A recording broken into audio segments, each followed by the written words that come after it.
सापकोटा किचनमा यहाँहरूलाई स्वागत छ। आज म मुलाको अचारको रेसिपी लिएर आएको छु। हजुरहरूले ध्यान दिएर हेर्नुहोला अनि लाइक, कमेन्ट र सब्स्क्राइब गर्नुहोला।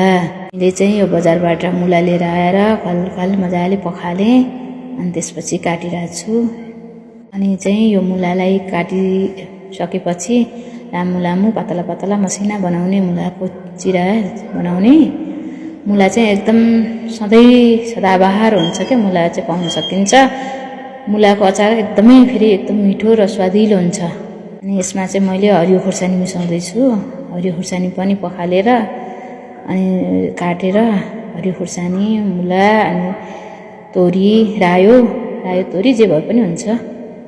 अनि यति चाहिँ मैले रायो पनि पखाल्छु क्या, क्रिक लाग्छ नि त। रायोमा भएको धुलो, फोहोर, ढुङ्गा सबै जान्छ। अनि पखालेर घाममा सबैलाई सुकाउने गरेको छु कि मैले चाहिँ।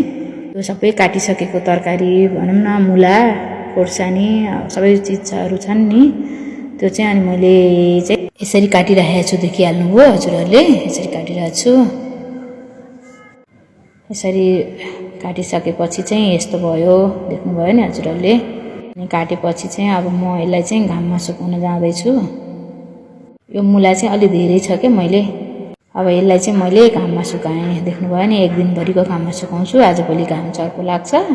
जाडो महिना त 2 घाम सुकाउनु पर्छ, गर्मीमा 1 घाम सुकाए पुग्छ। म आफ्नो काम देखेर फेरि एकदम खुसी छु के। म चाहिँ दिउँसोमा मेरो एउटा सानो अफिस छ, जब गर्छु। यसो बचेको समय पार्ट टाइम जस्तो बिहान बेलुकाको समयमा अब घरमा पनि खासै अरू काम हुँदैन, अलिअलि आफूलाई पनि यसो खर्च पनि हुन्छ। रमाइलो खर्च भन्दा नि रमाइलोको लागि, मनको सन्तुष्टिको लागि, टाइम पास गर्नको लागि यो अचार बनाउन चाहिँ मलाई एकदम मनपर्छ क्या। अब यो सिजनमा चाहिँ मुलाको अचार बनाइराख्छु। अब एकचोटि ट्राई गरौँ के हुँदो रहेछ। अनि फेरि अरू अचार पनि म बनाउँछु, हजुरलाई देखाउँछु। मुलालाई सुकेर मजाले मैले यसमा चाहिने सामान तेल, बेसार, टिमुरको छोप, अनि त्यसपछि रायोको धुलो,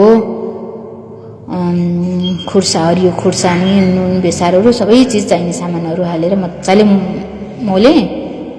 मजाले एकछिन जति माड्यो उति राम्रो हुन्छ, मजाले मोल्ने अनि रसिलो हुन्छ। टिमुरको छोप हाल्यो भने चाहिँ अचार एकदम स्वादिलो हुन्छ के, एकदम स्वाद बढाउँछ। बास्ना पनि आउने, एकदम बास्नादार हुन्छ। यसरी मोलेँ, देखिहाल्नुभयो हजुरहरूले कस्तो राम्रो है, देख्दै खाउँ लाग्दै एकदम रहर लाग्दो भएको छ नि। अनि यसरी बट्टामा मैले राख्दैछु, हजुरहरूले देखिहाल्नुभयो। यसरी तयार भयो। अरू पनि मसँग बाँकी मुला छ। यो पाल गरेर मैले एकैचोटि गर्न मिलेन कि, मेरो भाँडा सानो छ नि त मोल्नलाई। अनि अर्डर पनि अलि धेरै नै आएको थियो। अनि पालो गरेर पालो मोलेर चाहिँ बनाउँदैछु। म कस्तो खुसी लाग्छ भनेदेखि आफ्नो काम देखेर आफूलाई एकदम खुसी लागिरहेछ कि। अब यसरी तयार गरिरहेको छु मैले, हजुरहरूले देखिहाल्नुभयो। एकचोटि अलिअलि मोलिओरी हालेँ, सिसीमा तयार गरेँ। फेरि अर्कोचोटिलाई यो फेरि मोल्दैछु। अरू पनि तयार हुँदैछ, यहाँ देखिहाल्नुभयो कति राम्रो देखिएको है।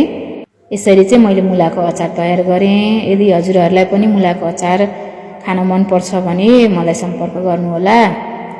हजुरहरूको लागि म अचार तयार गरिदिन्छु, हजुरहरूले भन्नुहोला। यदि हजुरलाई अचारको रेसिपी अझ योभन्दा नि राम्रोसँग जानकारी लिन मन छ, सोध्न मन छ भनेदेखि मलाई इनबक्समा मेसेज गर्नुहोला। मैले चाहिँ आज यो एकजना छिमेकी दिदीले भन्नुभएको थियो क्या, उहाँको पसल छ अनि मलाई बनाइदिनु न 10 मुठा जति अचार ल्याइदिनु भन्नुभएको थियो, उहाँको लागि बनाइदिएको।